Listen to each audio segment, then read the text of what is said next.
The heroes of our democracy stand tall in our national history. George Washington, Thomas Jefferson, Abraham Lincoln. They are literally carved into the side of a cliff in South Dakota at Mount Rushmore. We have monuments to them and holidays like today, President's Day. Their names are synonymous with America. But America is also built on the heroism of people whom history has rendered nameless. People who aren't in the highest of offices and don't have the most power, but end up shaping the country anyway. People who do heroic things even when history isn't watching. We are reminded of one such story today, President's Day. It is fitting to commemorate a man who helped ensure that we would have something to celebrate today.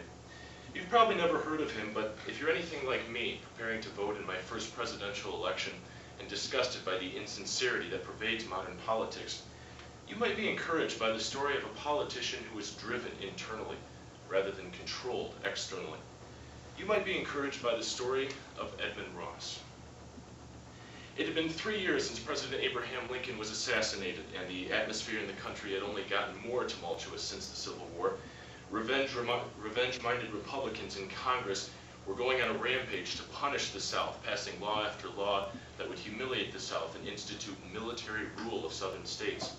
It quickly became apparent that President Andrew Johnson, Lincoln's vice president who had taken over after Lincoln's death, would not be the guy to stand in their way. He was committed to carrying out Lincoln's policies of reconciliation to bring the Union together, but he had none of the grace, wisdom, or tact that had given Lincoln, that had enabled him to establish trust with his political enemies.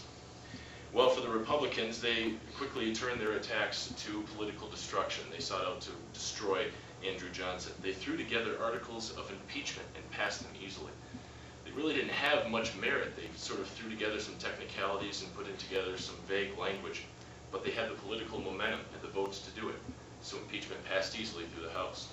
Now, we all had our civics lesson in the national news last year, and we know that impeachment is just an indictment by the House, and the Senate has to hold a trial to remove the president. So that's what happened.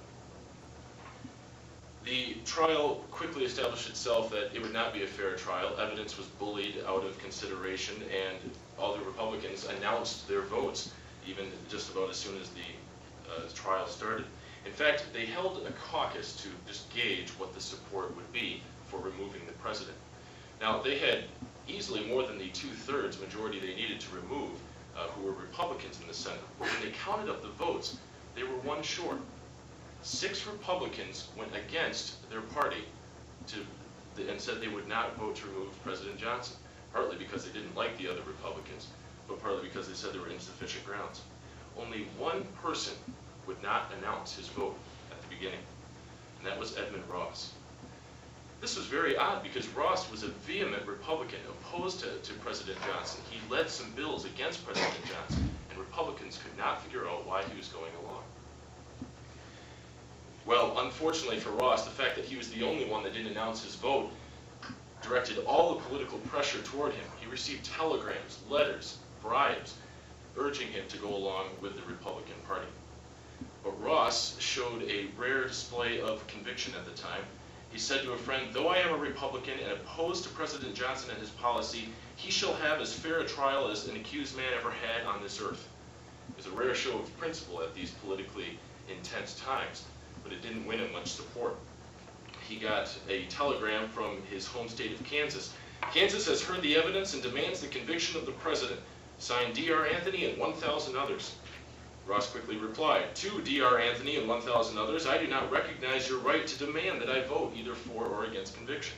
I have taken an oath to do impartial justice according to the Constitution and the laws." Well, in May of 1868, just 3 short years after President Lincoln had been killed, the time for the vote had come after a 2-month trial in which little had really been accomplished except a Republican power play. And still, the only person that they didn't know how he would vote was Edmund Ross. The chamber was packed that day. All the House members were in there, all the Senate members. One senator who was sick was literally carried in on a cot to the floor and delivered his vote. The gallery in the upper level was packed. They sold tickets to it, and the stage was set for Ross's vote. Well, when it finally came to him, people could hardly stand the suspense.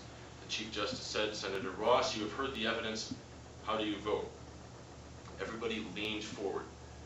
They said it got so deathly quiet, one person said somebody dropped an earring in the upper gallery, and they could hear it throughout the entire chamber, as crowded as it was.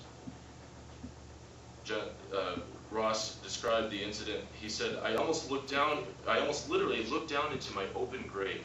Friendships, position, fortune, everything that makes life desirable were about to be swept away by the breath of my mouth, perhaps forever.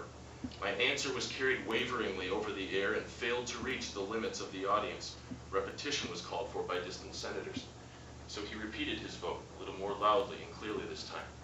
Not guilty.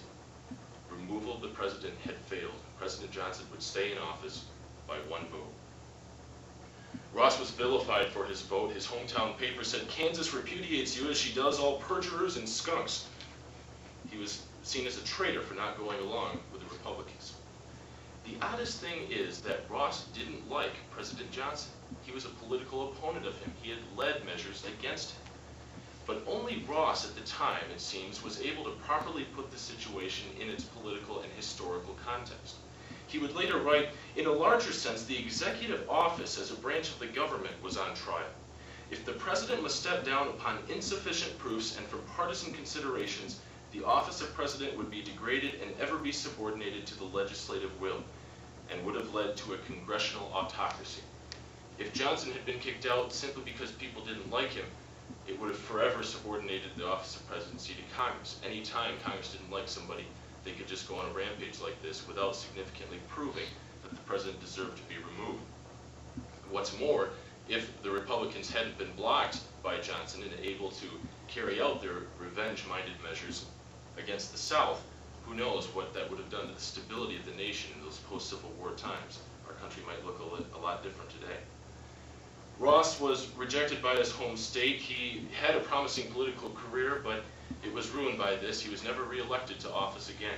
He ended up moving to New Mexico when it was still a territory and was appointed governor there. He died in obscurity there, although by the time his obituaries were written, people began to realize how important his vote was to the stability of the nation. In fact, John F. Kennedy later devoted a chapter to him in Profiles in Courage.